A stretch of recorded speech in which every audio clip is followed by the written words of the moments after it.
I just want to say our teammate, Dude, ass he's cheeks. ass. He's so bad. I should have just left his ass. Does your gameplay have your teammates talking like this?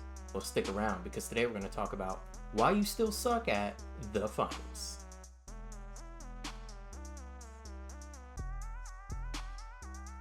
Reason number one, lack of game sense. You see, you can have the best aim to have ever graced this earth. Hell, you can be the honored one. But if you have the game sense of a fucking fish, it's not gonna matter. It's the same principle as having a Hellcat V8 on Walmart tires. So what, you have 807 horsepower, you have no way of putting it to the ground. In the same sense, if you have cracked ass aim, it's not gonna do you any good if you just don't have a fucking clue in the world about what's happening around you. You might say to yourself, Mr. GBF, I don't even know what game sense means. Well, no matter. Here's an unofficial definition. Game sense is the ability to discern what's happening around you and what's going to happen in game. It's essentially the ability to predict what others are going to do and then placing yourself in an advantageous position. Game sense and what it means differs from game to game. In most first-person shooters though, the main concern of game sense is where are my enemies, where are they going to be, and how can I put myself in a spot to take advantage of them. Pause.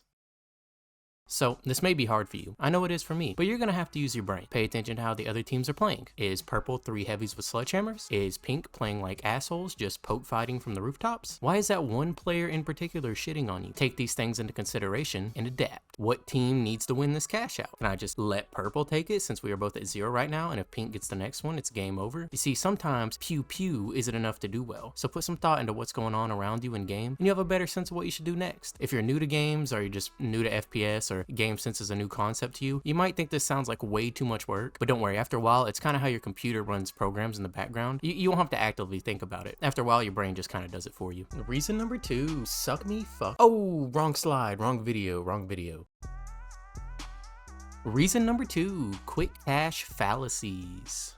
Quick cache, the game where you take a box, put it in the bigger box, and then get team wiped with 10 seconds left to go and lose all your hard work. Seeing all that time and effort get stolen, and now your opponents are 10 bands richer than you, it's a tough titty, right? Well, there are many different strategies and ideologies when it comes to this game mode, and honestly, I could make an entire video about all that, but I'll leave you here with 2 things to think about that will help you win more quick cache games. 1, you don't have to do the vault, you don't have to start the cash out, and you don't have to hold it for the entire 2 minutes. It only takes 5 seconds to steal a cash out. So, all you have to do is get there with at least 6 seconds remaining and hold it for a grand total of 1 second. All you have to do is be the last team to hold it and you win. Keep that in mind. Number 2, when another team is about to get their second cash out and win the game, and you and the other team have 0, that other team is now your friend and not your enemy. Now, I don't mean don't shoot the little bastards if they try to spin the block on you. What I mean is, if for example, purple is going to win if they get this next cash out, and you and pink are both at 0, it's better for one of you to get it than for purple to get it. Because if purple gets it, then there's a 0% chance that you win. But if pink gets it, no problem, you have another shot. So if pink hops on it and you clearly won't have enough time to fight them and steal it, just let them have it. Oh well, go next. At least the game's not over. I've seen so many people indirectly help the winning team by fighting the third team for them. Don't do that. Use your head.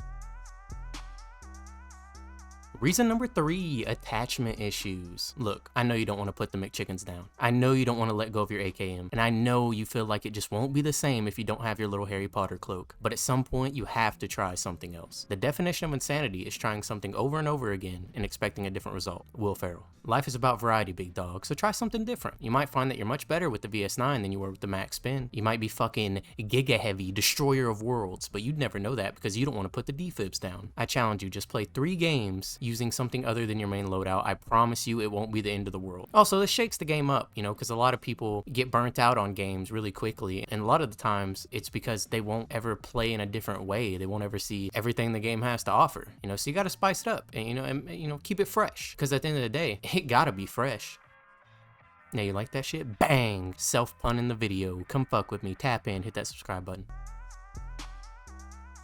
Reason number 4, respawn woes. The respawn system in this game is different from others in that you can't come back instantly. When you die, you get a timer or a cooldown, like some people call it, before you can come back. This isn't the issue. The issue is when you get team wiped, it doesn't matter if your individual timer was at 2 seconds or at 15. It just resets everyone's timer. So what do? Well, I'll tell you what you don't do, and that is bum rush a fight like fucking Leroy Jenkins when I only have 3 seconds left on my cooldown, because now you're dead because you died trying to take it on a whole team, and now we all have to wait like 15 seconds again before we can respawn, as opposed to just sitting your ADHD ass in the corner for 3 more seconds and letting me come back. You might think, oh well, it's just 15 more seconds. Well, that could be the difference in getting a cash out or not. A cash out is only 2 minutes, and assuming we got team wiped our first attempt, there may only be a minute left on it. That's a quarter of the time we had left to try and steal it. Then bam, guess what? The game spawns you in on the other side of the fucking map, and now it's gonna take you 10 seconds to get back to the point. So now we have to wait 15 seconds on top of 10 seconds of travel. Well, fuck, now we only have 35 seconds to seal it, but uh-oh, the team's already there, and we can't get a foothold, and oh fuck, we just lost. GG's go next. So next time, just wait the extra 3 seconds and let your boys respawn. Don't be a hero.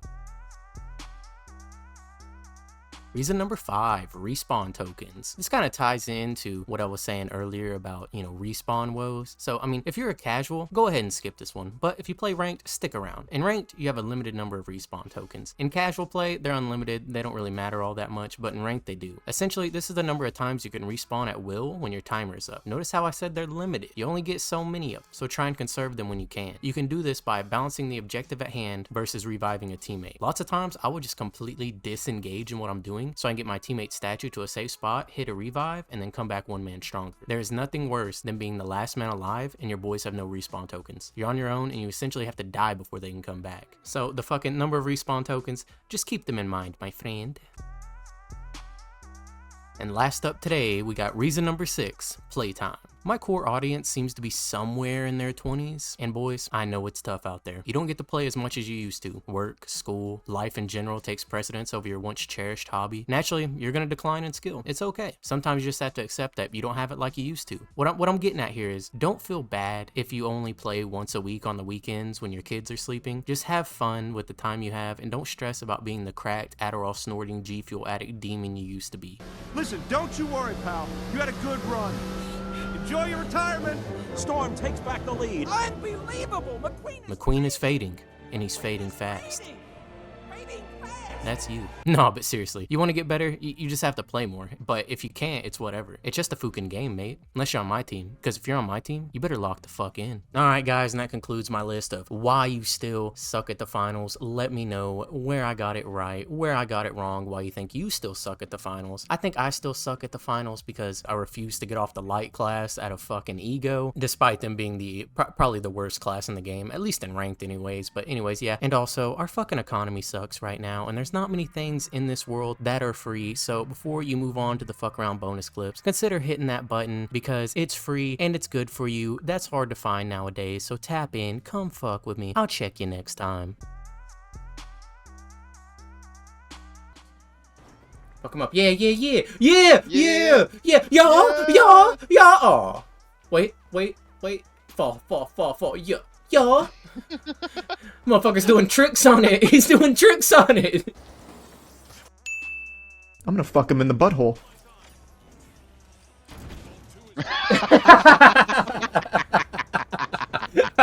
He's in disbelief.